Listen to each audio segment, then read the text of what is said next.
Sikelela, what's your opinion? Like, how do we balance this, right?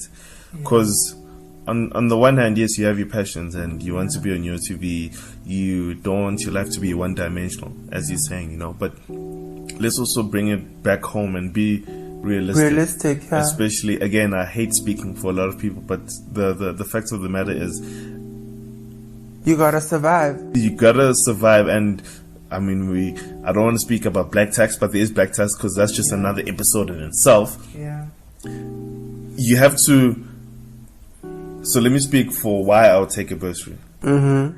And I was fortunate enough to get a bursary, but I was also fortunate enough to kind of choose what I want to go into. But look, at home they don't have money to send me to school.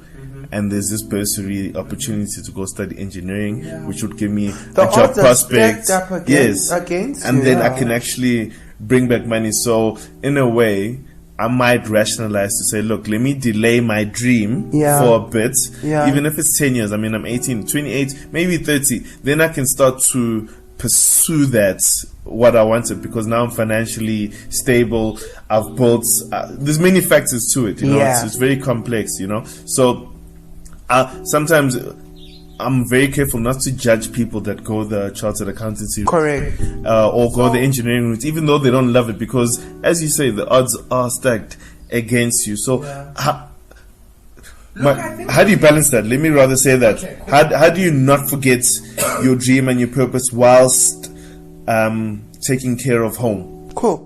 Lovely question. I'm 31. I'm still trying to figure that out. Right? Yeah. But I think I'm well on my way. The reason I say I'm well on my way is you're thinking like a young, introspective man now, which we all are, which is good.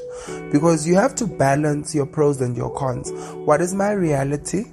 And what's the reality I want to create for myself? Sure. Right? And that's been one thing I've always used as my guiding. I always say to people, I have a decision-making matrix in my head. Mm-hmm. I would have for surely gotten into the chartered accountancy had I gotten the marks to begin with. So that's why he started marketing.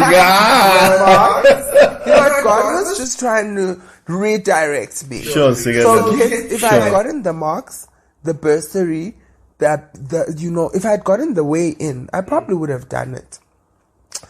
And I think in hindsight, I'm not by any form trying to say to anyone, don't balance the two, because black tax is a reality. Mm-hmm. What I was also very lucky on was my black tax.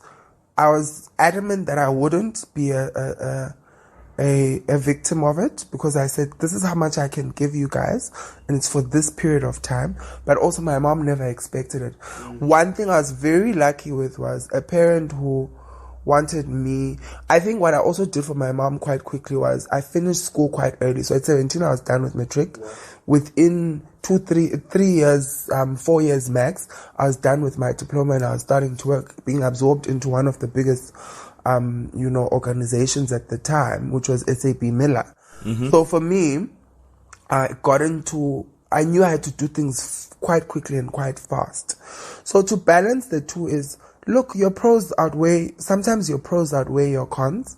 You have to balance the equation and see, what is the thing that I have to do in the current, so my short term, to future-proof my long term.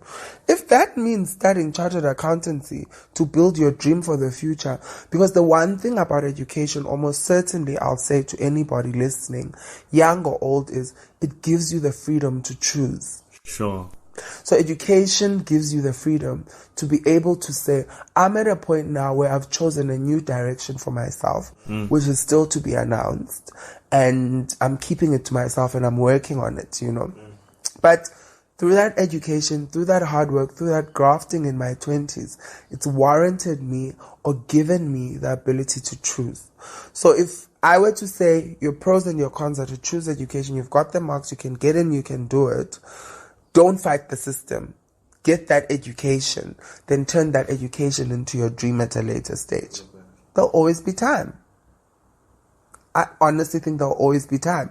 Because if you fight on it in the beginning, unless your world allows you, but if you fight for your dream in the beginning to every hell-bent stage, that is then how you are going to end up pushing your back against the wall all the time. But if that dream is also loud enough within you and you think you can do it, conviction is always the biggest thing for me. It's like, are you convinced that you can move forward and do this, even if the odds are stacked up against you?